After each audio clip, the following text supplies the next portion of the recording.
كبيرة للجماهير الجزائرية بعد هذا الفوز العريض أمام المنتخب البحريني 5 أهداف مقابل هدف، وبالتالي منتخب الجزائر يحيي أمله بالتأهل إلى الدور المقبل. منتخب البحريني خارج منافسات هذه البطولة. هارد لك كابتن محمد، مبروك هذا الفوز كابتن رفيق. مهم بالنسبة للجماهير الجزائرية بشكل عام ليس فقط الفوز بل كذلك الأداء والمستوى.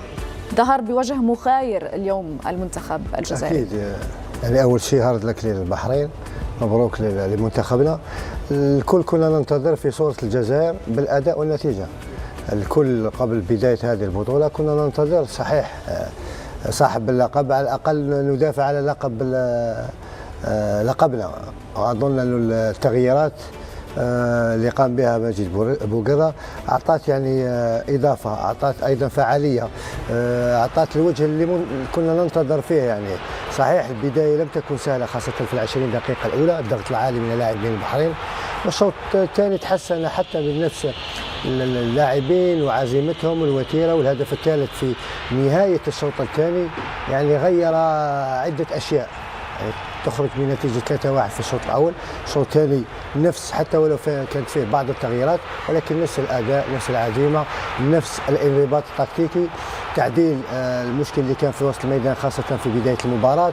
يعني الانسجام ما بين بولبينا، بركان، سعيود، هذو اللاعبين يعني متعودين يلعبوا مع بعضهم. هذو اللاعبين لعبوا تقريبا 3 أو 4 مباريات ودية، وهذه اللي لاحظناها اليوم يعني في بعض الأحيان بلمسة بلمستين.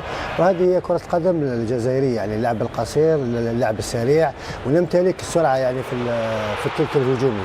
وعندما بولبينا يكون في أفضل أحواله، وهذه النقطة اللي تكلمنا عليها كيدان، يعني هذا اللاعب لو انضج ولعب بهذا المستوى ورفع من مستواه حظوظه تكون أوفر للمنتخب الأول.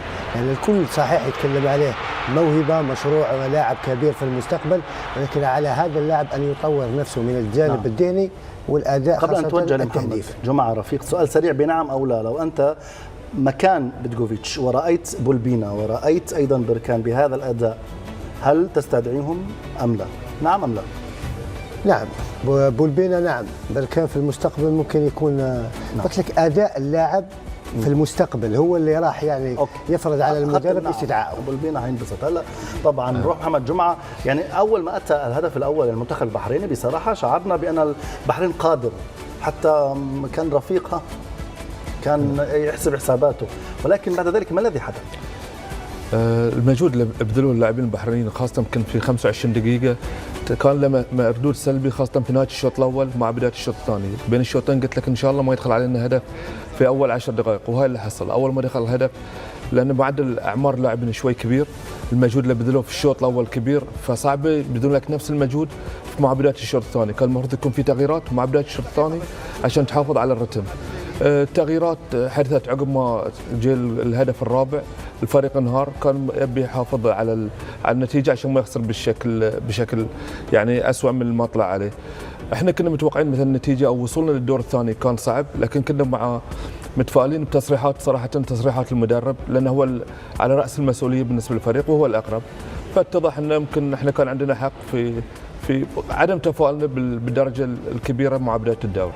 هو كابتن محمد نتفق المجموعه صعبه، والمنتخب البحريني بدا امام اصعب منتخبين لربما بهذه المجموعه، حتى المنتخب السوداني صعب، لكن العراق والمنتخب الجزائري. لكن بناء على ما تابعته بهاتين المباراتين تحديدا لربما الشوط الاول امام المنتخب الجزائري ممكن ان يكون هناك اشارات جيده بالنسبه للمستقبل، او هناك لربما ضروره باعاده النظر لربما بالمنتخب. كانت اشارات بايجابيه بالنسبه حق البطوله، اما بالنسبه حق المستقبل لانه صعب.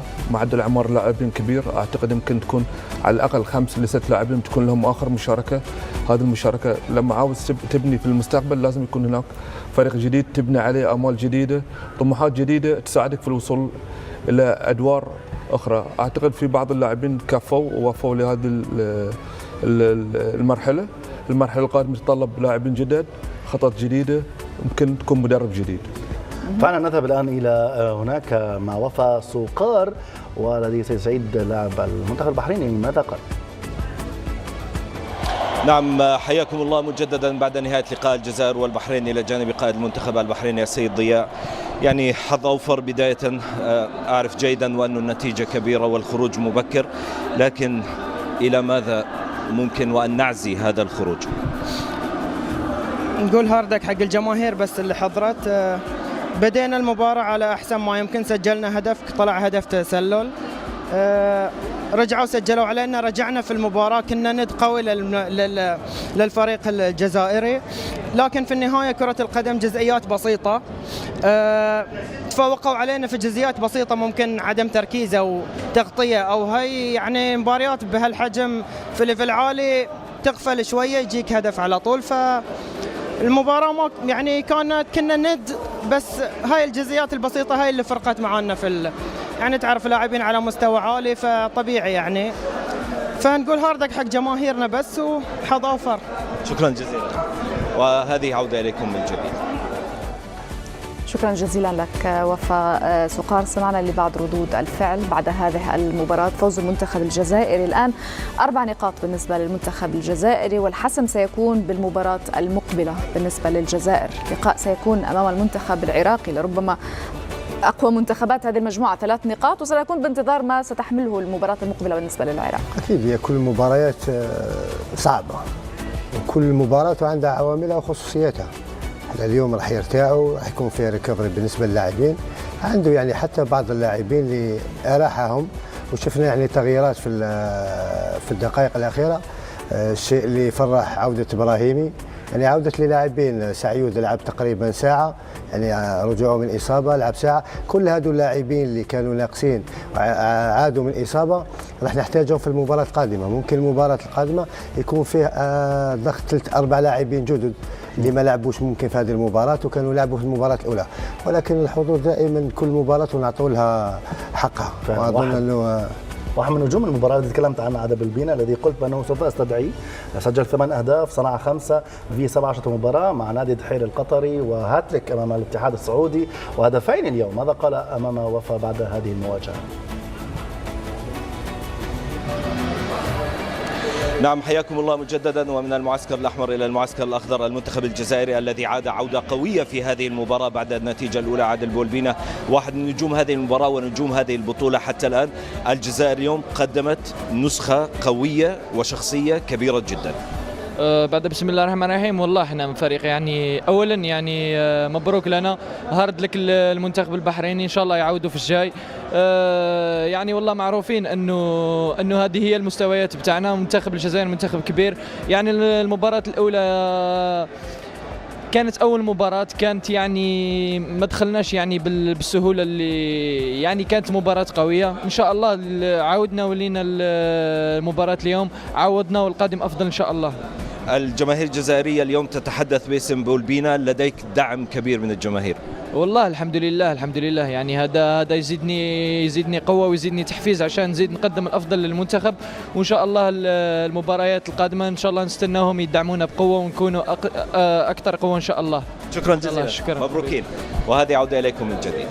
شكرا جزيلا لك وفاء سقار. استمعنا إذا لبولبينا لاعب المنتخب الجزائري. بهذه الأثناء أشكركما شكرا جزيلا كابتن محمد جمعة، هارد لك. كابتن رفيق صيفي، ألف مبروك، شكرا جزيلا لك. طبعا مشاهدينا الحديث سيتواصل، لكن بعد هذا الفاصل عن المباراة المقبلة ما بين العراق والسودان. وهكذا كانت الندوة الصحفية للناخب الوطني عبد المجيد بوقرة قبل المباراة الثانية في بطولة كأس العرب ضد منتخب البحرين. في هذه البطولة يا شباب، تعادلت الجزائر في المباراة الأولى، بينما منتخب البحرين خسر المباراة الأولى ويقبع حاليا في المركز الأخير في مجموعة كانت فيها العراق الآن في الصدارة ب3 نقاط، الجزائر والسودان نقطة، والبحرين ب0 نقاط. في الجولة الثانية ستواجه العراق مع السودان، وفي نفس الوقت ستواجه الجزائر ضد البحرين. نتمنى طبعا التوفيق للمنتخب الجزائري، لأنه يعني منتخبه حامل لقب، وما بين بوجه جيد جدا في المباراة الأولى بالرغم أنه لعب 10 لاعبين وتعادل مع منتخب السودان القوي جدا. لكن رأينا يعني في شح من الجمل التكتيكية و خلينا نقولوا المهارات الفردية، أو خلينا نقولوا المواجهات الثنائية. وجدنا يعني بطء، وأيضا بالنسبة للقوة البدنية وجدنا يعني قوة بدنية كبيرة جدا من جانب منتخب السودان. منتخب البحرين أنا بالنسبة لي مباراة يعني راح تكون في المتناول إذا استطاع يعني لعب مباراة متكافئة مثل ما لعبنا في ودية مصر الثانية بالرغم من التعادل، لكن قدمنا أداء جيد جدا. المنتخب الجزائري يستاهل أكثر من هذه يعني الأداء والأسماء.